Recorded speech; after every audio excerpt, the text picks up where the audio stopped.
The watch had stopped beating the night Yael Petrin died, and Rosa Lawson made it live again without asking for a single coin. She didn't know what she'd done, of course. She only saw a man with snow-white hair and skin like moonlight standing in the doorway of her repair shop, holding something precious in his pale hands. The shop was barely more than a closet wedged between a laundromat and a closed-down pharmacy, the kind of place people walked past without noticing. But he noticed. He stepped inside as though crossing a threshold that mattered, his movements deliberate and careful, and placed the pocket watch on her scratched counter with the reverence some people reserved for holy relics. Rosa looked up from the brass gears she'd been sorting and felt her breath catch, not because he was beautiful, though he was, in the way winter itself could be beautiful, all sharp lines and cold elegance, but because of the way he held himself, like gravity worked differently for him, like he'd forgotten how to be anything but still. "Can you fix it?" His voice was low, barely more than a whisper, and she realized he hadn't spoken in a long time. Not really spoken, not to someone who mattered. She picked up the watch carefully. It was old, impossibly old. The casing was tarnished silver, engraved with symbols she didn't recognize, and when she opened it, the mechanism inside looked like nothing she'd studied in her online courses or the battered textbooks she'd bought secondhand. But she understood it anyway. She understood the language of broken things. "I can try," she said, and something flickered across his face. Hope, maybe, or the memory of hope. "I can't pay you." The words came out flat, honest. "Not today." Rosa glanced toward the back room where her daughter Mira was doing homework at a folding table, her dark curls bent over a math worksheet. 6 years old and already too good at being quiet when money was tight. Rosa had $43 in her account and rent due in 5 days. But she looked at the man's face and saw something she recognized, desperation wrapped in dignity. "It's okay," she said. "I'll fix it." She worked on it that evening after Mira went to bed, her desk lamp casting long shadows across the tiny apartment above the shop. The watch fought her at first, its ancient mechanism stubborn and strange. But she was patient. She always had been. Patience was what you learned when you raised a child alone, when every dollar stretched until it screamed, when the world told you that you were too young and too poor and too alone to make it work. You learned to wait. You learned to endure. You learned to find the small victories in the quiet moments. The watch began ticking at 2 in the morning, a soft, steady rhythm that sounded like a heartbeat. She didn't know she'd just restarted time for a king. He came back the next day as she was opening the shop, appearing so suddenly on her doorstep that she nearly dropped her keys. The morning sun caught him full in the face and he flinched, pulling back into the shadow of the awning, and she noticed for the first time that he wore gloves despite the summer heat and a high-collared coat that seemed centuries out of place. "It works," he said, and there was wonder in his voice. Raw, aching wonder. He held up the watch and she could hear it ticking, that same steady heartbeat. And he looked at her like she'd performed a miracle. "Good," Rosa said, unlocking the door. "I'm glad. You didn't ask for payment. You said you couldn't pay." She pushed the door open, propped it with the small wooden wedge she used every morning. "It's fine, really." "It's not fine." He stepped inside, staying carefully in the shadows where the sun couldn't reach. "I owe you a debt." "You don't owe me anything." Rosa moved behind the counter, setting down her worn messenger bag. "It was just a repair." It was more than that. His pale eyes fixed on her, and she felt pinned beneath that gaze. "You don't understand what you gave back to me." She wanted to ask. The questions piled up on her tongue. Who are you? Why do you move like that? Why does the sun hurt you? Why did fixing a watch matter so much? But Mira appeared from the back room then, trailing her backpack and a stuffed rabbit that had seen better days. "Mama, I'm ready for school." The man went very still. His gaze shifted to Mira, and something in his expression softened. He looked at her the way people looked at sunlight after a long winter, like she was proof that good things still existed. "This is Mira," Rosa said quietly. "Mira, this is—" She realized she didn't know his name. "Yael," he said, and it sounded like a name that had been important once. "You can call me Yael." Mira studied him with the solemn curiosity of children. "You're very pale." "Mira," Rosa said quickly, but Yael shook his head. "It's true," he said. "I am." Are you sick? No. He crouched down, bringing himself to her level, and Rosa noticed how graceful he was, how controlled. I'm just different. Different is okay, Mira said seriously. Mama says everyone's different, and that's what makes people interesting. Your mama is wise, Mira beamed. Rosa felt her heart do something complicated in her chest. She walked Mira to school like she did every morning, the 6 blocks that took them through streets that were slowly gentrifying, past the coffee shop where she couldn't afford to buy anything, and the organic market where a single apple cost more than she spent on dinner. When she got back to the shop, Yael was still there. He'd moved to the corner where the shadow was deepest, and he was watching the street through the window with the intensity of someone who'd forgotten how to see the world casually. You don't have to stay, Rosa said. I want to. He turned to look at her. If you'll allow it. Why? Because I haven't wanted anything in 300 years, he said simply. And now I want to be here. 300 years. The words hung in the air between them, impossible and true, and Rosa felt the world tilt slightly. She should have been afraid, should have run, should have grabbed Mira from school and disappeared. But she looked at Yael standing in her shabby shop, this creature who was clearly not human, and all she felt was curiosity threaded with something warmer. Okay, she said, you can stay. He stayed all day. He didn't speak much, but she grew accustomed to his presence, the way he occupied space without filling it, the way he watched her work with absolute focus. She repaired a broken wristwatch for Mrs. Chen from the dry cleaner and cleaned the mechanism of an old alarm clock someone had found in their attic.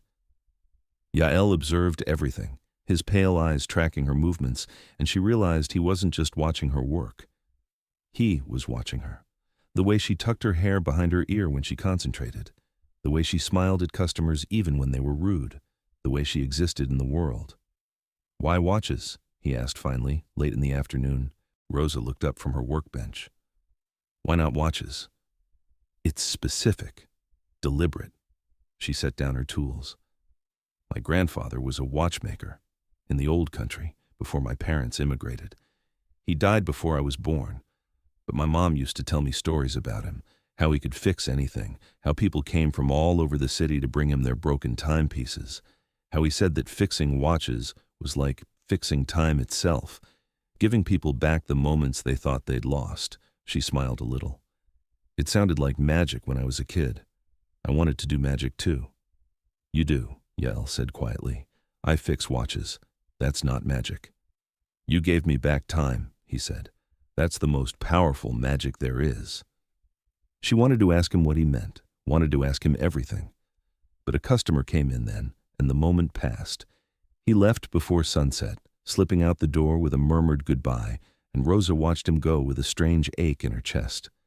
She told herself it was nothing, an odd encounter, a strange man. It didn't mean anything.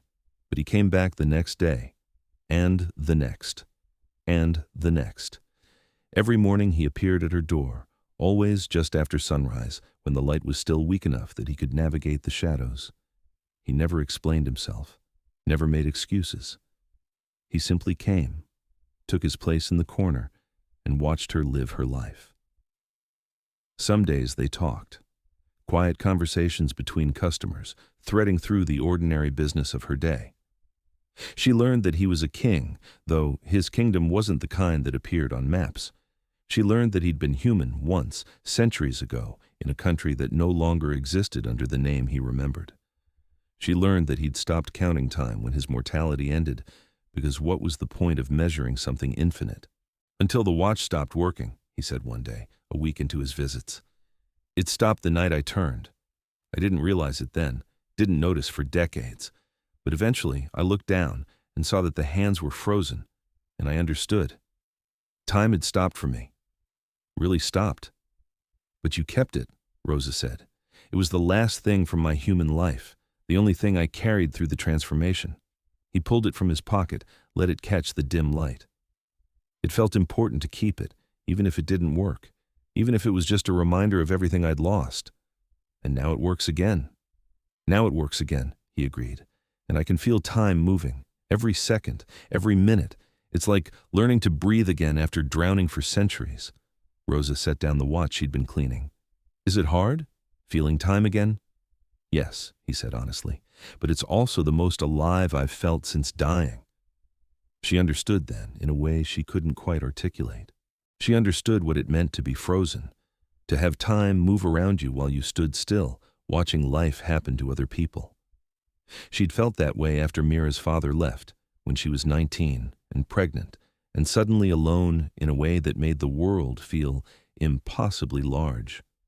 She'd felt time stop, had felt herself become a statue in the middle of a rushing river.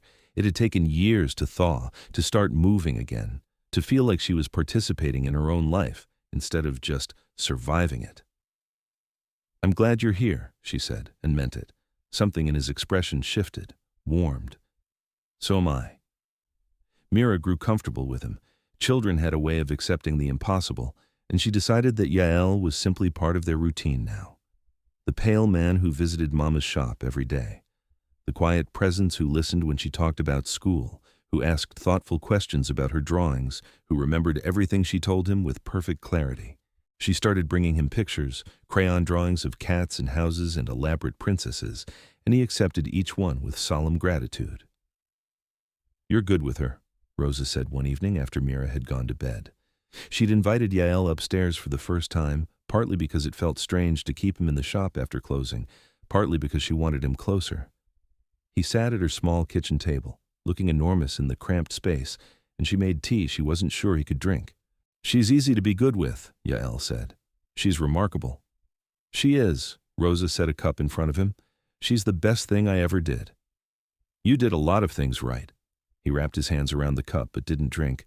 "Raising a child alone, building a business, surviving." "I'm not sure I'm doing any of it right," Rosa admitted. "Most days I feel like I'm barely holding it together. The shop makes enough to keep us fed, but not much more. The rent on this place is ridiculous and keeps going up. Mira needs new shoes every 3 months because she keeps growing. I can't afford to take her to the dentist. I can't afford to take myself to the dentist. I'm one emergency away from losing everything." She stopped, surprised at her own honesty. "Sorry, you didn't come here to listen to me complain." "I came here to be near you," Yael said quietly. "I want to hear everything, the complaints included." Something fluttered in her chest, dangerous and warm. "Why?" "Because you're the first thing I've cared about in 3 centuries, he said. "You and Mira. This small, bright life you've built. I want to be part of it, if you'll let me." Rosa looked at him across the scratched table, this impossible creature who'd walked into her shop and refused to leave, and felt something settle in her bones. Recognition. Rightness. "I'll let you," she said. He came every day after that, and the routine shifted to include him. He was there when she opened the shop. He was there when she picked up Mira from school, walking with them through the gentrifying streets, carrying Mira's backpack and listening to her chatter. He was there in the evenings, sitting at their kitchen table, existing in their space with the careful reverence of someone who knew how rare it was to be welcomed. He never intruded, never pushed, but he helped in small ways that added up. He fixed the shop's door when the lock started sticking. He replaced the burned-out bulb in the back room that Rosa hadn't been able to reach. He brought groceries, always casual, always with an excuse: "I bought too much. I thought Mira might like this. I was in the neighborhood." Rosa knew what he was doing, knew he was trying to ease her burden without making her feel like charity. She should have been proud, should have refused. But she looked at Mira eating fresh fruit for the first time in weeks and couldn't bring herself to push him away. "You don't have to do this," she said one night. "I want to," Yael replied. "Let me want to." So she did.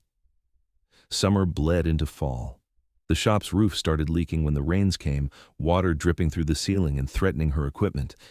Rosa called 3 contractors and couldn't afford any of them. She lay awake at night doing math that didn't work, trying to figure out how to pay for repairs she couldn't delay. The leak stopped. Just stopped.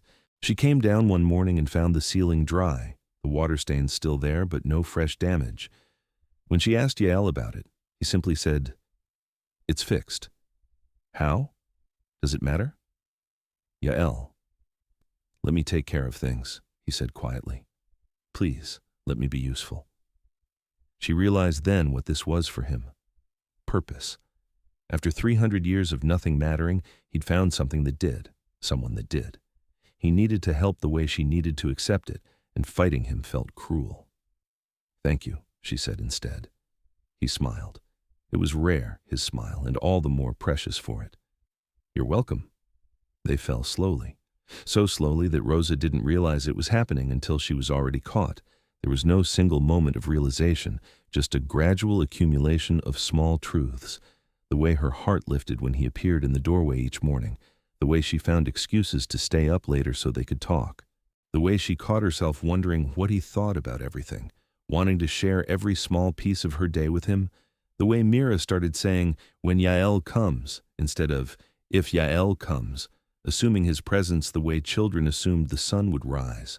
He was part of their life now, part of their family, and Rosa was falling in love with him. She didn't know if he felt the same. He was careful with her, respectful. He never crossed the invisible lines that separated friendliness from something more. But she saw the way he looked at her sometimes, when he thought she wasn't paying attention, saw the hunger there, the longing, the careful, controlled want. "Mama," Mira said one night at bedtime, "do you like Yael?" Rosa tucked the blanket around her daughter. "Of course I like him." "No, I mean, do you like him?" "Where did you hear that phrase?" "School." "Sophie says her mom likes the teacher. She says they're going to get married." "Well," Rosa said carefully, "Yael and I are friends." "But you smile different when he's here," Mira said with the devastating observation of children. "You smile like you mean it." Rosa felt her throat tighten. "Do I not smile like I mean it other times?" "You smile like you're tired," Mira said. "But when Yael's here, you smile like you're happy." She kissed her daughter's forehead, unable to speak for a moment. "Get some sleep, baby." But she lay awake that night, thinking about smiles and happiness, and the pale man who'd brought time back into his own life, and somehow, impossibly, brought it into hers too. Winter came. Yael started staying later, the early sunsets giving him more freedom of movement. He was there for dinner more often than not, sitting at their table, helping Mira with her homework while Rosa cooked. The domesticity of it should have been strange, should have felt forced. But it didn't. It felt natural, right?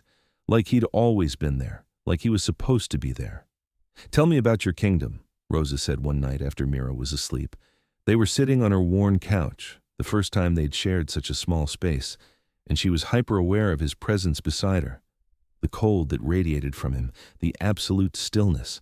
"It's not much of a kingdom anymore," Yael said. "More of a court. We live beneath the city in places humans forgot about, old tunnels, abandoned stations, spaces between spaces." "Are there many of you?" "Enough, maybe 300 in this city, thousands across the world." "And you're their king." "I was," he corrected. "I am. It's complicated. I haven't ruled actively in a long time. I have advisors who handle most things. I just exist. Sign the papers that need signing, make the decisions that require making, but I don't engage. Haven't engaged. Not in decades." "Why not?" He was quiet for a long moment. "Because nothing mattered," he said finally. "I was going through motions, playing a role, but I felt nothing, cared about nothing. It all seemed equally meaningless. I thought that was just what immortality was, the slow death of caring. And now I care." He turned to look at her, and his eyes were bright in the dim light. "Now everything matters again. It's terrifying." "Why terrifying?" "Because mattering means losing. Because caring means hurting. Because I spent 3 centuries protecting myself from feeling anything, and you walked into my life and made me feel everything." He reached out slowly, giving her time to pull away, and touched her face with his cold fingers. "You and Mira. You made me alive again, and now I'm aware of every moment, every second, every heartbeat. I can hear your heart beating right now. I can count the breaths you take. I'm drowning in time, and it's the most beautiful thing I've ever experienced." Rosa's breath caught. "Yael." "I love you," he said quietly. "I know I shouldn't. I know it's complicated and impossible, and you deserve better than a dead thing that can only visit when the sun's down. But I love you. I love the way you fix broken things. I love the way you parent Mira. I love your stubborn independence and your careful pride and the way you exist in the world like you're determined to prove it wrong about you. I love you, and I needed you to know." She kissed him, leaned forward and pressed her lips to his, and he went very still beneath her touch. His mouth was cold but soft, and after a moment of surprise, he kissed her back with the careful intensity of someone who'd forgotten how to be gentle and was relearning. When they broke apart, Rosa was breathing hard. "I love you too," she whispered. "I've been falling in love with you for months. Since the beginning, maybe. Since you looked at that watch like it was the most important thing in the world." "It was," Yael said. "It brought me to you." They were careful after that, navigating the new territory of their relationship with the same patience they'd shown in building their friendship. He still came every day, still helped with Mira, still existed in their life with quiet constancy. But now there were stolen kisses in the shop after closing, held hands in the evening, whispered conversations on the couch after Mira was asleep. Rosa learned the landscape of him, the scars that marked his turning, the coldness of his skin, the way he didn't breathe unless he thought about it, the way he watched her like she was something precious. Mira noticed, of course. She was delighted. "Does this mean Yael's going to live with us?" "It's more complicated than that," Rosa said. "Why?" "Because he's a vampire, because he can only come out at night, because his world and ours don't quite align." But she couldn't say any of that, so she just said, "Because adult relationships are complicated, baby." Mira frowned. "That's a stupid answer." "You're not wrong." Winter deepened. The shop struggled. Rosa had 3 regular customers and occasional walk-ins, but it wasn't enough. She lay awake at night doing the math over and over, and it never worked out. She needed the shop to survive. It was more than income. It was identity. Proof that she could build something, that she wasn't just the teenage mother who'd been abandoned, the girl who'd failed to launch. She was a watchmaker, a businesswoman, someone who mattered, but mattering didn't pay the rent. "Let me help," Yael said when she finally admitted how bad things were. "I can't take your money." "Why not?" "Because I need to do this myself. I need to prove I can." "You already proved it," he said quietly. "You built something from nothing. You raised a child alone. You survived when the world was stacked against you. You have nothing left to prove, Rosa." "I can't be someone you have to rescue," she said, and her voice broke on the words. "I can't be that. I need to stand on my own." "You're standing on your own," Yael said. "You've been standing on your own for years. Letting someone help doesn't make you weak. It makes you loved." She cried then, and he held her, his cold arms strong and steady, and she let herself lean into him. Let herself accept that maybe, just maybe, she didn't have to do everything alone anymore. He paid 3 months of rent, refused to let her think of it as a loan. "It's a gift," he said. "Let me give you things." Rosa agreed, but only because the alternative was losing everything. She told herself it was temporary, that she'd find a way to pay him back, that she'd grow the business and become profitable, and this would just be a rough patch. She told herself a lot of things that helped her sleep at night, and then everything changed. They came on a February night when the snow was falling in thick curtains that turned the city quiet. Rosa was closing up the shop, turning off lights and locking the register, when she felt it. A change in the air. A pressure. She looked up and saw 3 figures standing on the street outside, watching through the window. They looked like Yael. White hair, white skin, that same inhuman grace. But where Yael felt steady and safe, they felt dangerous, predatory, wrong. Rosa's hand went to her phone, but before she could dial, Yael was there. He appeared between her and the door so quickly she didn't see him move, and his entire body was tense. "Get upstairs," he said quietly. "Lock the door. Don't come out until I tell you." "What's happening?" "Please, Rosa, go." She went, grabbed her bag and ran for the stairs, her heart pounding. She locked the apartment door and went straight to Mira's room, needing to see that her daughter was safe. Mira was asleep, curled around her stuffed rabbit, oblivious to the danger downstairs. Rosa pressed her ear to the floor and heard voices. Yael's low and controlled, others sharp and mocking. "Can't hide it forever? Belongs to the covenant. Think you can abandon your duties?" She couldn't make out everything, but the threat was clear. They wanted something, and Yael was refusing. The conversation lasted an hour. Rosa spent it pressed against the floor, straining to hear, her mind spinning through scenarios. Finally, she heard the shop door open and close. Silence. She waited another 10 minutes before creeping downstairs. Yael was standing in the dark shop staring at nothing. He looked exhausted in a way she didn't think vampires could be.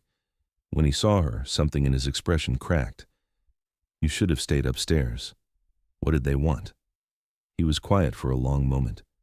The watch, he said finally. Your watch? Why? Because it's not just a watch.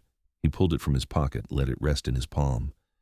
It's a binding object, the thing that ties my life force to my physical form. Most vampires create one when they turn, some object that anchors them. It makes them harder to kill. As long as the object exists, they can regenerate from almost anything, but it also makes them vulnerable. If the object is destroyed, they die.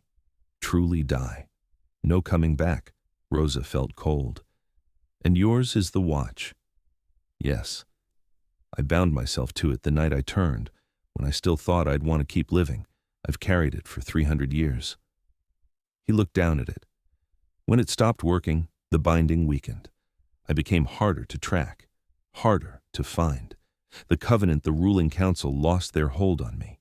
I could disappear, abdicate properly, live outside their control. But I fixed it. You fixed it, he agreed. And the binding reactivated. Now they can feel it again. They know where I am, and they want it back. Why? Because a king's binding object is power, leverage, a way to control me. I've been ruling in name only for decades, letting the covenant make decisions, but I'm still technically sovereign. If they have my binding object, they can force me to do anything, sign anything, agree to anything, or they can destroy it, kill me, install someone more compliant. Rosa's mind was racing. So we hide it, keep it somewhere they can't find. They'll always find it. It calls to them now that it's working again. They can track it. Then we stop it from working. I can break it again. No. His voice was sharp. I won't ask you to do that. Why not? If breaking it keeps you safe. Because it means going back, Yael said. Back to not feeling time. Back to being frozen. Back to not caring about anything. I can't do that now. Not after this, not after you. He looked at her and his eyes were desperate. You gave me my life back. Don't ask me to throw it away again. Rosa crossed to him, took his cold hands in hers. Then we fight. We find another way. There is no other way. There's always another way, she said fiercely. You said it yourself. I fix broken things, so let me fix this. He pulled her close, pressed his face into her hair. I don't know how to protect you from this. You don't have to protect me. We'll protect each other. They spent the night talking, planning. Yael explained the politics of his world, the covenant structure, the laws that governed vampire society. The binding object was sacrosanct, a vampire's personal possession. The covenant couldn't legally take it by force, but they could pressure, could threaten, could make life impossible until he surrendered it. What if you made a new one? Rosa asked. Bound yourself to something else? You can't have two binding objects. The magic doesn't work that way. I'd have to destroy the watch first, which would kill me, then be turned again and create a new binding, which obviously isn't an option. What if you could transfer the binding, move it from the watch to something else without dying? Yael shook his head. It's theoretically possible, but no one's done it in centuries. The ritual is dangerous, painful. It requires someone who understands blood magic and object permanence, and most of the practitioners are dead or in hiding. But it's possible, in theory.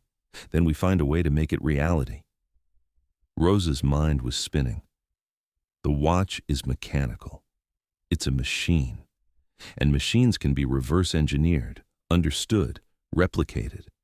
If we can figure out how the binding works, how it's structured, maybe we can dismantle it piece by piece, transfer the magic methodically instead of all at once. Yael stared at her. That's insane. So is falling in love with a vampire king, but here we are. He laughed, sharp and surprised. You're serious. I'm always serious about fixing things. She took the watch from him, felt the weight of it. Let me look at it, really look at it. Let me see if I can understand what's underneath the gears. They worked through the night. Rosa dismantled the watch at her workbench, laying out each component with careful precision. Yael watched, tense as she examined the mechanism. She couldn't see the magic directly, but she could feel it. A warmth beneath the metal, a pulse that matched Yael's slow heartbeat. The watch was alive in a way mechanical things shouldn't be, and she traced the lines of power the way she'd trace a circuit. "It's beautiful," she murmured. "Whoever did the binding knew what they were doing." "I did the binding," Yael said. "I was still half human then, still had enough warmth left to shape magic." "You made this?" "The binding, yes. The watch itself was my father's. He gave it to me on my 18th birthday, 3 days before I died." Rosa touched the casing gently. "We'll keep it safe, I promise." They didn't have enough time. The Covenant came back 3 days later. This time they weren't polite. Rosa was walking Mira home from school when she felt it again, that pressure in the air. She looked up and saw them. 5 vampires this time, spread across the street blocking her path. Mira pressed close to her side. "Mama?" "It's okay, baby, just stay close." The vampire in front stepped forward. She was tall and elegant, white hair pulled back severely, and she looked at Rosa the way people looked at insects. "Rosa Lawson, we need to speak with you." "I don't know you." "I'm Seraphine Dracul, second of the Covenant." She smiled, showing too many teeth. "You've been spending time with our king." "That's not your business." "Everything regarding the king is our business, including his possessions." Her gaze dropped to Rosa's bag where the watch was carefully wrapped. "He gave you something that doesn't belong to him to give." "He didn't give me anything." "Don't lie, we can feel it. The binding object, it's near." Seraphine took another step forward, and Rosa pulled Mira behind her. "Give it to us. Save everyone the trouble." "No. You don't understand what you're protecting. That object is the property of the Covenant, the symbol of his kingship. He has no right to keep it from us." "It was his father's watch," Rosa said. "It's personal. It has nothing to do with you." "Everything to do with kings has to do with us." Seraphine's expression hardened. "Give us the watch or we'll take it, and your daughter will watch." Rosa felt rage crystallize in her chest. She'd spent 6 years protecting Mira from everything, from poverty and prejudice and her father's absence and the world's casual cruelty. She'd built a life from nothing so her daughter would have something, and this creature thought she could threaten that? "Touch my daughter and I'll destroy it," Rosa said quietly. "I'll smash it to pieces right here in the street, and your king dies with it." Seraphine froze. "You wouldn't." "Try me." They stared at each other, the vampire and the human mother, and Rosa saw the moment Seraphine believed her, saw her recalculate, saw her recognize that Rosa would absolutely destroy the watch if it meant protecting Mira. "This isn't over," Seraphine said finally. "We'll be watching, and eventually you'll slip." She vanished, and the other vampires followed, and Rosa stood on the street shaking. Mira was crying silently, pressed against her side, and Rosa crouched down and pulled her daughter close. "It's okay, baby. It's okay. They're gone." "Who were they?" "Bad people, but they can't hurt us. They were scary." "I know." Rosa kissed her forehead. "But you're safe. I promise. You're always safe with me." They went home. Rosa called Yael, and he came immediately, appearing at the door before the sun had fully set, his skin smoking slightly in the last rays of light. When he saw Rosa's face, something in him went deadly still. "What happened?" She told him, watched his expression shudder into something cold and furious. When she finished, he was silent for a long moment. "They threatened Mira." "Yes?" "They threatened your daughter to get to me." "Yes." "I'm going to kill them." His voice was flat, absolute. "All of them." "Yael." "They crossed the only line that matters. They involved a child, an innocent. There are laws, even among our kind, and they broke them." He turned to face her fully. "I've been passive for decades, letting the Covenant do whatever they wanted because I didn't care enough to fight, but I care now. And they just declared war on the only thing in the world that matters to me." Rosa had never seen him like this. He'd always been so controlled, so measured, but now he looked like what he was, a king, a predator, something ancient and dangerous that had forgotten it was supposed to be civilized. "What are you going to do?" she asked. "Take back my throne," Yael said. "Properly this time." He left shortly after, disappearing into the night, and Rosa spent the evening trying to explain to Mira what was happening without terrifying her more than she already was. It was impossible. How did you explain vampires and binding objects and ancient political conflicts to a 6-year-old? How did you make it make sense when it barely made sense to you? Is Yael in trouble? Mira asked. Sort of, Rosa admitted. Some people want to take something from him, something important. The watch? Rosa blinked. How did you know about the watch? He's always touching his pocket where he keeps it, and he looks at it sometimes when he thinks no one's watching. Like it's special. Children noticed everything. Rosa had forgotten that. Yes, the watch. Can't he just give them a different watch? It's more complicated than that. Adults always say that when they don't want to explain things, Mira said wisely. Rosa smiled despite herself. You're right. Okay, complicated version, the watch is tied to Yael's life. If someone takes it, they can control him or hurt him, and we can't let that happen. Because we love him. Yes, baby. Because we love him. Mira nodded seriously. Then we have to help him. We will, I promise. Yael came back 2 days later looking exhausted. He'd been fighting, Rosa realized. Maybe not physically, but politically. Maneuvering through the Covenant's structures, reclaiming authority he'd let lapse. When he sat at her kitchen table, he moved like something hurt. How bad is it? Rosa asked. Bad. The Covenant's split. Half support me, half support Seraphine. She's been positioning herself to take over for years, waiting for me to abdicate properly. But I can't abdicate without surrendering the binding object, and I won't give it to them. So what happens now? War, probably. Political at first, but it might turn violent. He looked at her. I need to get you somewhere safe. You and Mira. We're not leaving. Rosa. We're not leaving, she repeated. This is our home, our life, and you're part of it. We fight together. I can't protect you if they come in force. Then we make sure they can't come in force. Rosa leaned forward. You said the binding object is sacrosanct, personal property. They can't legally take it. Legal doesn't mean much when power's involved. But it means something. They haven't just attacked us directly. They're threatening and posturing because they know if they break the law, they lose legitimacy. They need you to surrender the watch willingly, or they need to prove you're unfit to keep it. Yael nodded slowly. You're right. They're trying to force my hand without openly breaking protocol. So we use that.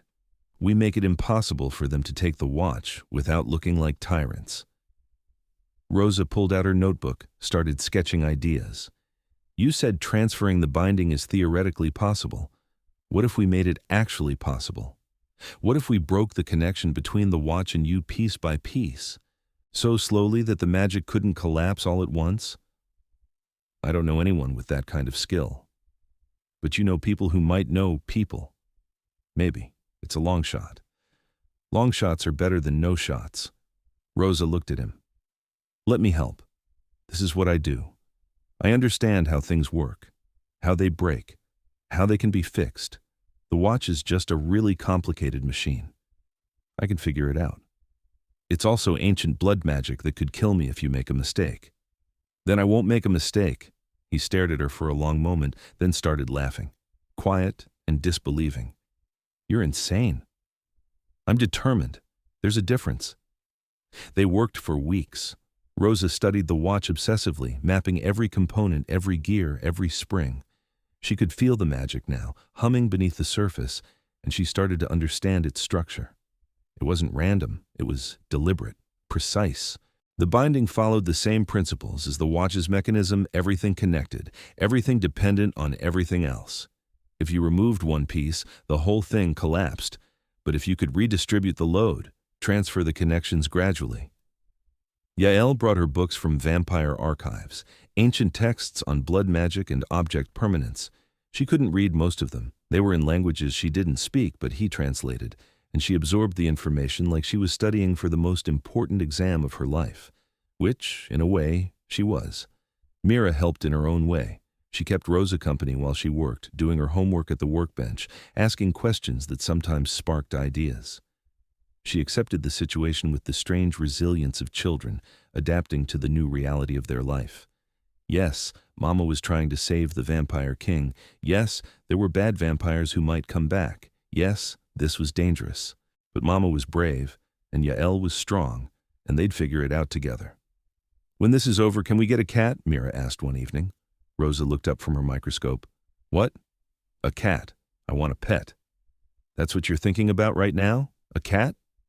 "You said to think about normal things so I don't get too scared. Getting a cat is normal." Rosa felt her heart squeeze. "You're right. When this is over, we'll get a cat." "Promise?" "Promise." The Covenant made their move on a March night when the city was loud with rain. Rosa was closing the shop when she felt it, that pressure again, but stronger this time, heavier. She turned and saw them filling the street, not 3 or 5, 20, maybe more. An army of white-haired, white-skinned vampires, and at their front stood Seraphine. "Last chance," Seraphine called. "Give us the watch." Rosa's hand was already on her phone. She'd made contingency plans. She texted one word "now" and prayed Yael was close enough to get it. "No," she said. "Then we take it." They came fast. Rosa barely had time to move before they were in the shop, tearing through her workbench, overturning furniture. She ran for the stairs, but one of them caught her, cold hands like iron around her arms. She screamed and the vampire's grip tightened. "The watch! Where is it?" "I don't have it." "Liar." Seraphine appeared in front of her. "We can feel it. It's close." "Then keep looking." Seraphine hit her. Fast and casual, a backhand that split Rosa's lip and sent her sprawling. The vampire holding her let go, and Rosa tasted blood. She looked up and saw Mira standing at the top of the stairs, her small face white with terror, and felt rage consume everything else. She grabbed the closest thing, a heavy gear press from her workbench, and swung it at Seraphine's head. The vampire dodged easily, but Rosa kept swinging, kept fighting, because if she stopped, they'd get to Mira. The other vampires closed in, and Rosa knew she was about to die. Knew she couldn't fight 20 immortal predators with a piece of shop equipment, but she'd try. She'd fight until they killed her, because that's what mothers did. They fought. Yael arrived like a storm. He came through the window, shattering glass, and the shop exploded into violence. Rosa had never seen him fight, had never seen him be what he really was. He moved too fast to track, tearing through the Covenant vampires with brutal efficiency. He was a king, she realized, not in title, in truth, in power. He was ancient and strong and absolutely lethal, and the Covenant soldiers fell before him like wheat before a scythe. Seraphine tried to run. Yael caught her by the throat and slammed her against the wall hard enough to crack concrete. "You threatened my family," he said quietly. "Your family?" Seraphine choked out a laugh. "She's human. The child is human. They're cattle, food, not family." "They're mine," Yael said, "and you touch them." He didn't kill her. Rosa saw him choose not to, saw him pull back from the edge. He threw Seraphine into the street instead, and she landed hard, scrambling away. "Tell the Covenant," Yael called after her. "The king has returned, and the next one who threatens what's mine won't survive it." The remaining vampires fled. Yael turned back to Rosa, and she saw the moment the violence drained out of him, saw him become gentle again. He crossed to her quickly, his cold hands cupping her face, examining her injuries. "Are you hurt?" "I'm fine. Mira, I'll check on her. Sit, please." He disappeared upstairs. Rosa sank onto her ruined workbench, shaking. Her shop was destroyed. Furniture overturned, tools scattered, the window shattered. It would cost money she didn't have to fix, but they were alive. That's what mattered. Yael came back carrying Mira. She had her arms around his neck, face pressed to his shoulder, and he was murmuring something too quiet for Rosa to hear. When he set her down, Mira ran to Rosa, and they held each other tightly. "You're bleeding, Mama." "I'm okay, baby. I'm okay. Yael saved us." "He did." Rosa looked up at him over Mira's head. "Thank you." "Always," Yael said simply. They couldn't stay at the shop that night. Yael took them to one of his properties, a building Rosa hadn't known he owned. It was old and beautiful, tucked away in a part of the city that still remembered what elegance meant. He showed them to a suite of rooms that were larger than their entire apartment, and Mira fell asleep almost immediately, exhausted by terror. Rosa sat in the window and stared at the city lights. Yael found her there an hour later. "You should rest." "Can't." She touched her split lip carefully. "Every time I close my eyes, I see them coming through the door. I see Mira at the top of those stairs. She's safe now." "For how long?" Rosa turned to face him. They'll come back. Maybe not tonight, but eventually. They want the watch and they want control of you, and we're obstacles. I won't let them touch you again. You can't be everywhere. Rosa stood. We need to finish this, the transfer, the severing. We need to break the binding. We're not ready. We're out of time. She crossed to him. I've mapped the whole structure. I understand how it works. The binding follows the watch's mechanism. It's a closed loop, each piece supporting the next. If we can interrupt the loop without breaking it completely, if we can redirect the flow of magic while maintaining structural integrity. You're talking about performing experimental blood magic on an ancient binding object while I'm still connected to it.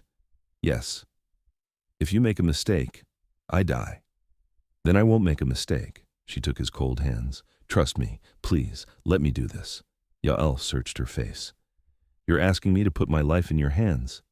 I put my life in yours tonight. My daughter's life. Fair's fair. He smiled slightly. You're the most extraordinary person I've ever met. Is that a yes? It's a yes. They started the next day. Rosa set up in one of the building's rooms, a space Yael cleared of everything except her workbench and tools. She laid out the watch, said a small prayer to her grandfather's memory, and began. The work was delicate, painstaking. She had to dismantle the watch piece by piece while simultaneously tracking the magic's flow. Yael sat across from her, perfectly still, and she could see the binding's energy in him now, could see the thread that connected him to the watch, pulsing in time with its mechanism. This is going to hurt, she said. I know. She removed the first gear. The watch stuttered. Yael gasped. Rosa quickly rerouted the connection, threading the magic through the remaining components, redistributing the load. The watch resumed ticking. Yael's breathing steadied. Okay, Rosa breathed. Okay, it worked. Don't sound so surprised. I'm surprised I'm not more surprised. She wiped sweat from her forehead. One piece down, approximately 50 to go. They worked for days. Rosa removed components one at a time, each removal causing Yael pain, each redistribution a gamble. But she understood the system now, understood how the magic flowed, how it adapted, how it needed to be guided. It was like conducting an orchestra, keeping everything in harmony while gradually removing instruments. Mira brought them food, stayed quiet while Rosa worked. She seemed to understand the gravity of what was happening, the life balanced on her mother's skill. By the end of the first week, Rosa had removed 15 components. The watch was looking skeletal now, its mechanism simplified, but it still ticked steadily. Yael looked tired in a way she hadn't seen before, the pain wearing on him, but he never asked her to stop. How much longer? He asked one night. Hard to say. I'm being as careful as I can. Rosa set down her tools. Are you okay? Define okay. Yael. I'm fine. It hurts, but it's bearable. Keep going. We could take a break. No, the Covenant's regrouping. I can feel them gathering strength. We need to finish this before they make another move. He was right. Rosa could feel it too, the pressure building, the sense of an approaching storm. She worked faster, pushing herself past exhaustion. Her hands started shaking from fatigue, but she didn't stop. Couldn't stop. Yael's life depended on her precision. On the 10th day, she removed the mainspring. The watch stopped. Yael screamed. Rosa's heart stopped with the watch, but she forced herself to keep moving, keep working. She redirected the remaining magic into the casing itself, binding it to the silver instead of the mechanism. The magic fought her, trying to collapse, trying to drag Yael into death. But she held it steady, held him steady, and after an eternity that probably lasted 30 seconds, the connection stabilized. Yael slumped in his chair, gasping. Rosa ran to him, checking his pulse. It was there, faint but present. I'm okay, he managed. I'm okay. Did it work? Rosa looked at the watch. It wasn't ticking anymore. The mechanism was completely dismantled, pieces spread across her workbench, but the casing still glowed with magic, still pulsed with that same rhythm. The binding had transferred. It wasn't in the watch anymore. It was in the object itself, independent of its function. It worked, she breathed. Oh my God, it worked. Yael started laughing, exhausted and relieved. You did it. You actually did it. We're not done yet. Rosa helped him sit up. The binding's still tied to an object. We need to transfer it one more time, from the casing to something else, something they can't find, can't track. What did you have in mind? Rosa pulled out a small silver locket. She'd bought it at a pawn shop. Nothing special, nothing valuable. But it was solid and simple, and hers. This. We bind you to this. I wear it every day. They'll never know where it is. Yael took the locket carefully. You want me bound to something you carry? Yes. That way I know you're safe. That way the binding is protected. Rosa, if you lose it. I won't lose it. She met his eyes. Trust me. The final transfer took 3 hours. Rosa moved the magic from the watch casing to the locket with excruciating care, every movement deliberate.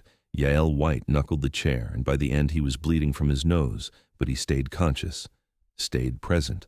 When Rosa finally closed the locket and felt the binding snap into place, she nearly collapsed with relief. Done, she whispered. It's done. Yael opened his eyes. They were bright, clear. He looked at the watch on the workbench. Now just a watch, just metal and gears, no magic at all, and smiled. I'm free. You're free. He kissed her, deep and grateful and full of everything he couldn't say. Rosa kissed him back, tasting blood and relief and the promise of survival. Thank you, he whispered against her lips. Thank you for giving me my life. Again.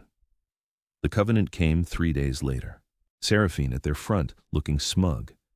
King Yael, we've come for the binding object. Yael stood in the doorway of his building, casual and unafraid. No, you haven't. We know you have it. We can still... Seraphine stopped, frowned. We could feel it. The binding. It was here. It was, Yael agreed. It's not anymore. You can't destroy a binding object without dying, and you're clearly alive. I transferred it. Silence. Seraphine stared at him. That's not possible. Apparently it is. Rosa figured it out. He gestured to where Rosa stood behind him, Mira at her side. The human you threatened, the mother you underestimated. She accomplished something no vampire has managed in centuries. She severed my connection to the watch and bound me to something new, something you'll never find. You're lying. Am I? Yael picked up the pocket watch, the original, now completely mundane, and threw it to Seraphine. She caught it automatically and her expression went slack. She could feel it, could feel that it was just metal now, just a watch, nothing more. Where is it? She demanded. Where's the binding? Somewhere you'll never look, somewhere you'll never think to look, because you're so used to believing yourself superior that you never considered a human might be more clever than you. Yael's voice went cold. You threatened my family, Seraphine, hurt the woman I love, terrified her child, and for what? For control of a binding object that I've now made irrelevant. You lost. Accept it with grace. The covenant will never accept this. The covenant will accept what I tell them to accept. Because I'm done being a passive king. I'm done letting you play politics while I pretend not to care. I care now, and I'm reclaiming my throne properly. Anyone who objects can challenge me directly. He smiled, showing teeth. I'll be happy to remind them why they made me king in the first place. Seraphine looked at him for a long moment, then at Rosa. Rosa stared back, refusing to flinch. Finally, Seraphine inclined her head in the smallest gesture of submission Rosa had ever seen. As you command, my king. Good. Now leave. And don't come back unless invited. They left. Yael closed the door and sagged against it, and Rosa realized he'd been holding himself together through sheer will. She crossed to him quickly, and he pulled her close. Is it really over? She asked. The immediate threat is. They can't take the binding without knowing where it is, and as long as you keep the locket safe, they never will. He pressed his face into her hair. But they'll test me. Challenge my authority in smaller ways. I'll have to be active again, really rule. It'll be complicated. I can handle complicated. I know. He pulled back to look at her. You just saved my life with a watchmaker's tools and stubborn determination. I think you can handle anything.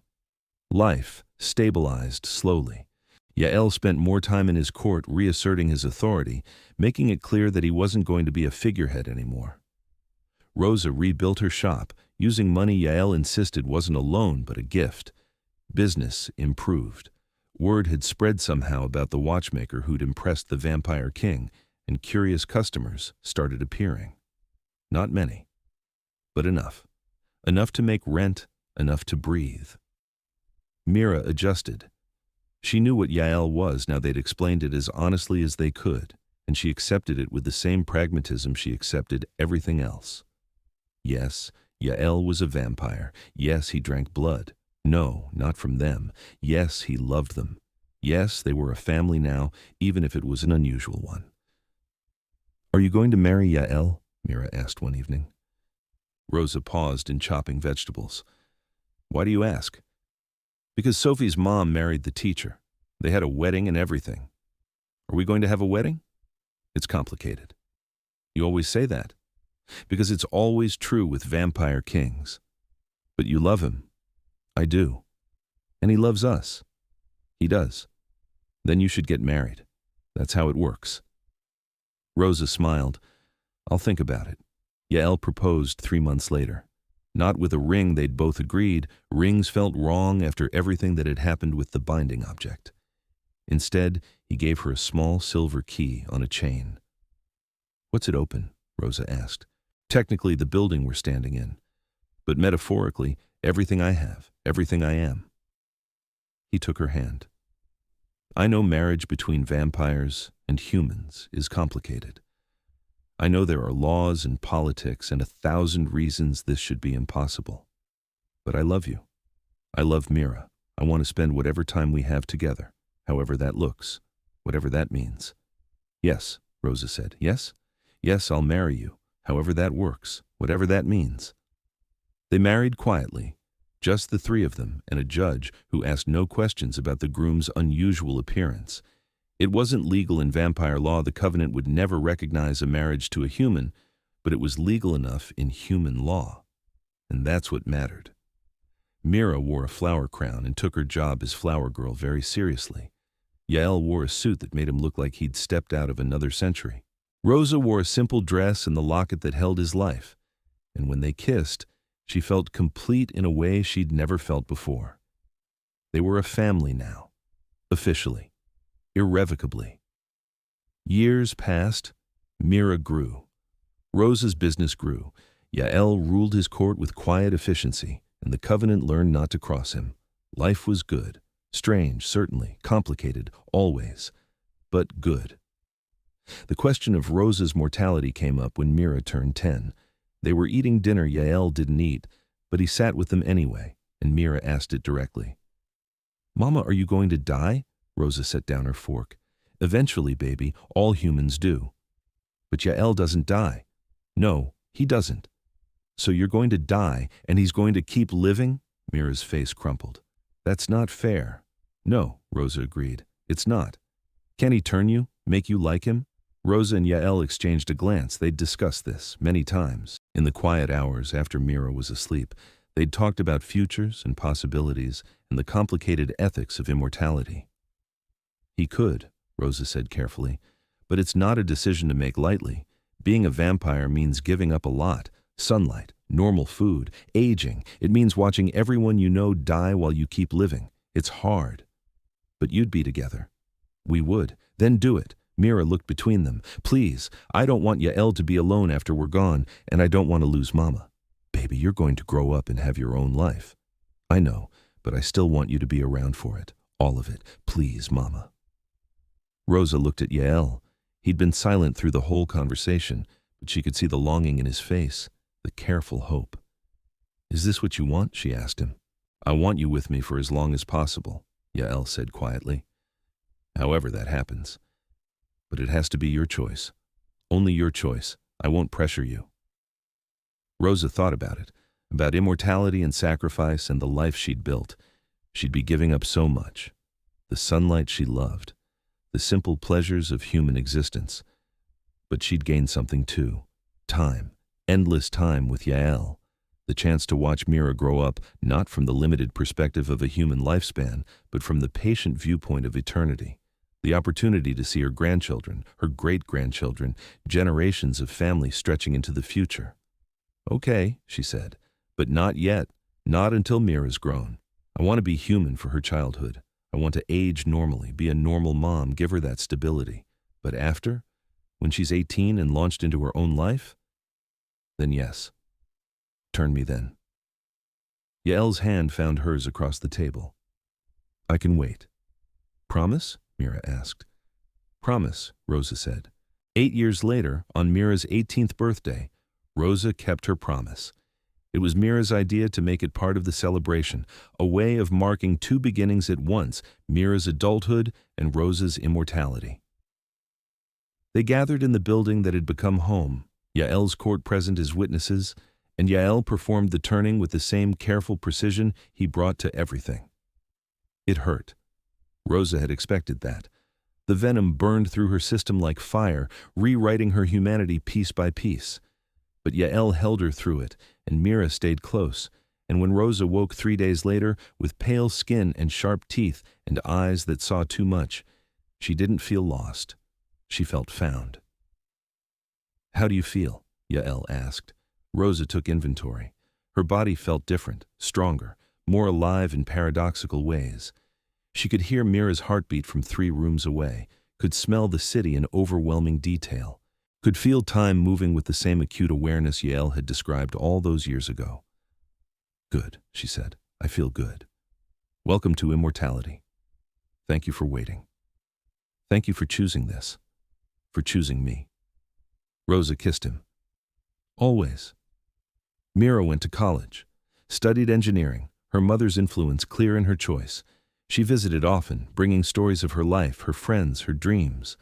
Rosa and Yael watched her grow into herself, and it was strange to see their daughter aging while Rosa stayed frozen, but it was also beautiful. Evidence of time passing, evidence of life continuing. Mira met someone, a kind woman named Sarah, who made her laugh and challenged her thinking. They married when Mira was 25, and Rosa cried at the wedding despite the fact that vampires weren't supposed to be able to cry. Yael held her hand through the whole ceremony, and afterward, Mira hugged them both. Thank you for showing me what love looks like, she said, for teaching me that family is what you choose, not what you're born into. You're going to make us cry again, Rosa said. Good. You should cry at weddings. Mira had children. A daughter first, Olivia, with dark curls and her grandmother's stubborn determination. Then another daughter, Grace, quieter and thoughtful. Rosa and Yael became grandparents, a strange role for vampires, but they embraced it. They babysat, attended recitals, helped with homework, were present in all the small ways that mattered. The watch shop stayed open.